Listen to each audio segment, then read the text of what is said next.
Firstly, a bit about myself. I'm a marketeer by profession. My job at Effectory International is to help build the brand through content marketing and to help expand our business across Europe. I was originally born in the UK. I have a master's from Edinburgh University, and after a journey through Latin America, I somehow ended up relocating to the Netherlands. And after a successful stint with an NGO, I found a job at Effectory International. I very much believe that working without managers is really a viable option for organizations. I don't believe, however, that it's a golden solution, a quick fix solution, however you want to call it, for those organizations looking to change. Managers come in all sorts of forms, some very good, some not so good. I'm certainly not against managers in general. What I do see, however, is that organizations really need to respond to the different demands of the younger generations. I think there's a very different expectation from younger employees now from organizations, and that organizations need to have structures that reflect today's fast-paced, flexible and interconnected world.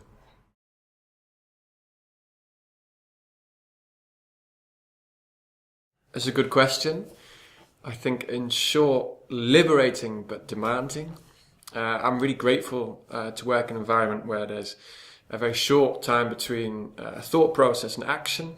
When we think of a new idea and from making campaigns, from the thought process to really outrolling it is very short. I can't remember the last day I had a kind of a frustrating time about the lack of action or progress. I'm also very thankful that I work in an environment where I'm free to follow my ideas, follow ideas for improvement, not having to jump through management hoops and layers, and knowing that when you agree on an idea is really going to happen creates so much enthusiasm and motivation. It's kind of infectious. I certainly don't miss being micromanaged. I don't think anyone really enjoys being micromanaged.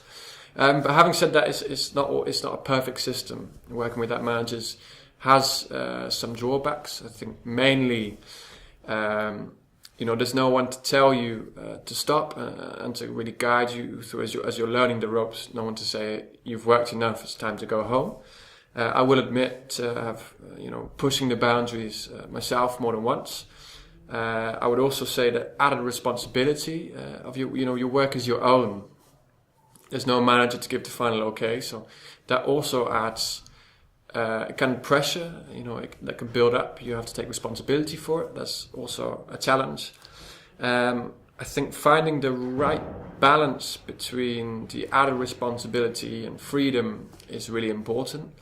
But having, once you find the right balance, it's a really great experience. And having worked for managers now and having worked with no managers, I'm not entirely sure I could go back for working with a manager.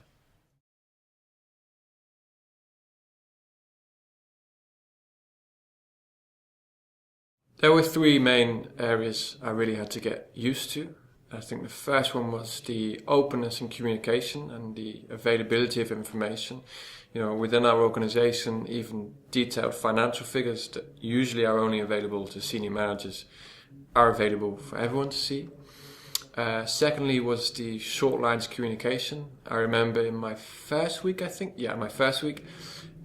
had a meeting with the director and owner, just as an introductory meeting. Our meeting overran, and eventually he insisted on taking me to lunch, at which we discussed our mutual appreciation of butchery skills. And I remember thinking how surreal that was, and it was certainly a first. And to this day, he's only a phone call, an email, quite often sitting next to me. And the third one is really our kind of feedback system. It's a system we use for our appraisals.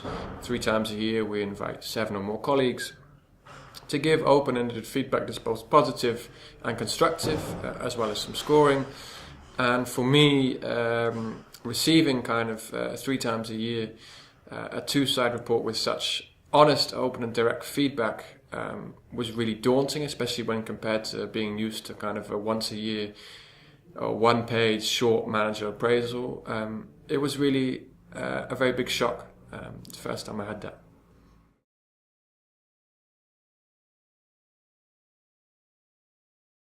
Number one is involving people in the change process from the very beginning creates a lot more commitment to making change happen. I think it makes a bigger difference than you might think.